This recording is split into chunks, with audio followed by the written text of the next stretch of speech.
A wannan batu dai na Lakurawa da ake magana kusan za a iya cewa batu ne wanda a baya-bayan nan ya ɗauki hankalin 'yan Najeriya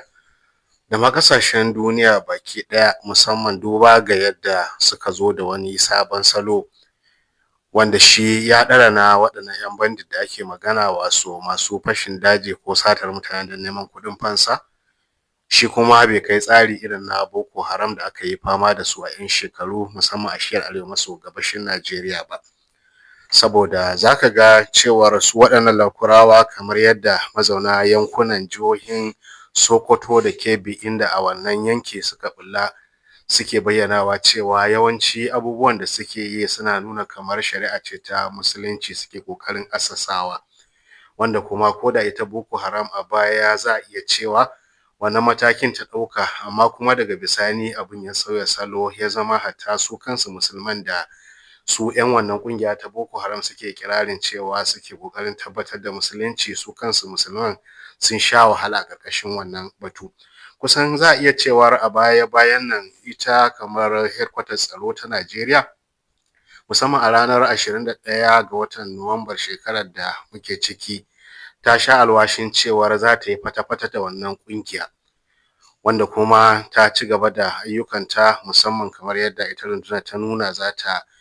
tura dakaru na musamman da kuma kafa cibiyoyi na soji. To kuma kwatsam sai gashi a ɗan tsakanin nan wannan batu na tashin bam a jihar Zamfara ya biyo baya wanda aka yi hasashen cewa aƙalla mutane sun kai 6 waɗanda suka mutu nan take wasu kuma suke karɓan jinya.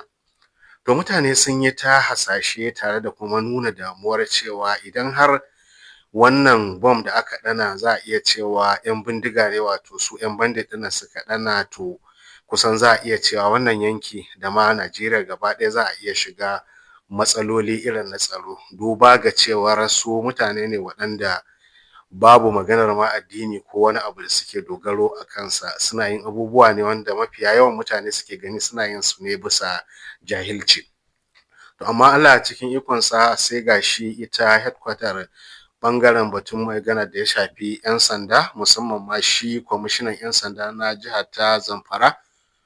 wato Muhammad Dalijan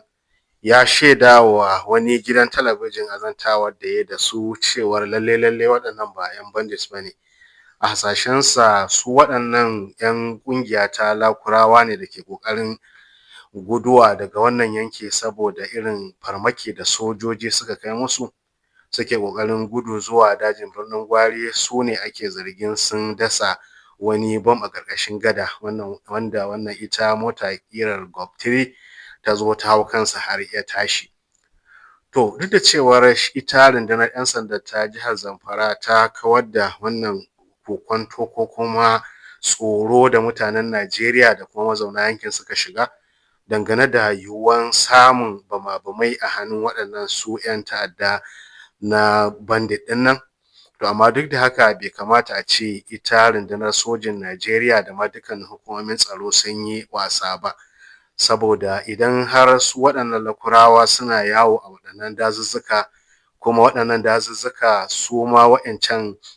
'yan bandit a nan suke yawace-yawacensu to akwai yiwuwar su iya haɗuwa su ɓullo da wani abu wanda kuma zai zo ya ba da matsala ya ba da wahala ga ita rundunar ta tsaro da kuma sauran hukumomin tsaro.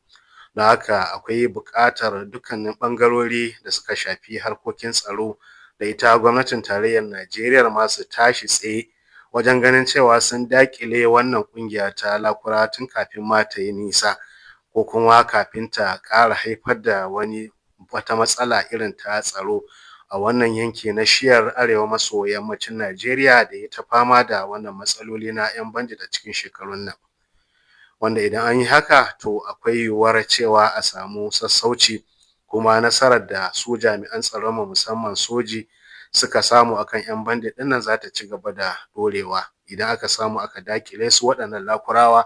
ga kuma wancan nasarori da ita rundunar soji ta yi to wannan zai ƙara kwantarwa 'yan Najeriya da hankali. A to ko ku mutane ya kuke ganin ya kamata a ce ita gwamnati da kuma hukumomin tsaro sun tunkari wannan ƙungiya ta Lakurawa domin ganin cewar ba su yaɗu irin yaɗuwar da Boko Haram da sauran ƙungiyoyin 'yan ta'adda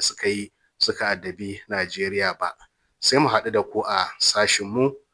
na tsokaci wato comment section. Sunana Yusuf Ishaq Baji.